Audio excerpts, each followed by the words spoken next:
कांग्रेस के पूर्व अध्यक्ष राहुल गांधी अक्सर ही मोदी सरकार की आलोचना करते नजर आते हैं। बीते दिन संसद में धन्यवाद प्रस्ताव के दौरान भी राहुल गांधी ने मोदी सरकार को खूब खरी खोटी सुनाई थी और आज राहुल गांधी रायपुर पहुंचे, जहां उन्होंने बीजेपी के साथ साथ आरएसएस को भी अपने निशाने पर ले लिया। क्या कुछ बोले राहुल गांधी, देखेंगे खास रिपोर्ट में।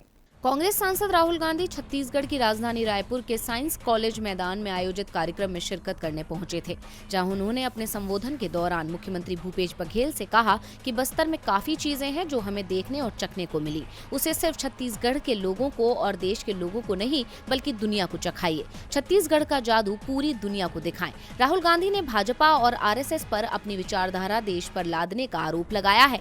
उन्होंने कहा कि ये देश एक गुलदस्ते के समान है, इसमें अलग अलग भाषा, संस्कृति और विचारधारा शामिल है। भाजपा इस गुलदस्ते पर आक्रमण कर रही है। भाजपा और संघ ने देश में नफरत फैला दी है, एक प्रदेश को दूसरे प्रदेश से लड़ा रहे हैं। राहुल ने कहा कि कल मैंने संसद में कहा था कि हिंदुस्तान के सामने 2-3 बहुत बड़ी चुनौतियां हैं। एक देश कुछ 100 अरबपतियों का है जिसमें धन है, दूसरा देश जो हमारे प्यारे देशवासियों का है, करोड़ों लोगों का है, गरीबों का देश है। भाजपा और उनकी विचारधारा हमारे प्यारे देश को खतरे की ओर ले जा रहे हैं। वे लोग देश को बांटने की कोशिश कर रहे हैं, 2 देश बनाने की कोशिश हो रही है। एक देश में चंद अमीर लोग हैं और दूसरे में देश की गरीब जनता है। राहुल ने कहा कि ये लोग सोचते हैं कि गरीब शांत बैठा रहेगा, लेकिन ऐसा नहीं होगा। राहुल ने कहा कि जो लोग सवाल करते हैं कि 70 साल में क्या हुआ, वो लोग दरअसल कांग्रेस का नहीं बल्कि देश के गरीब मजदूर और किसानों का अपमान करते हैं।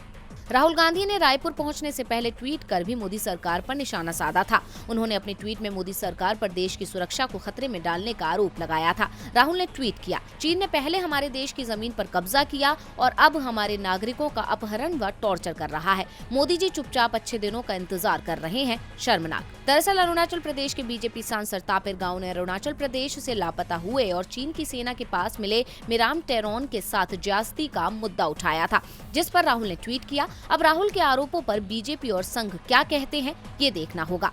डीवी लाइव की रिपोर्ट।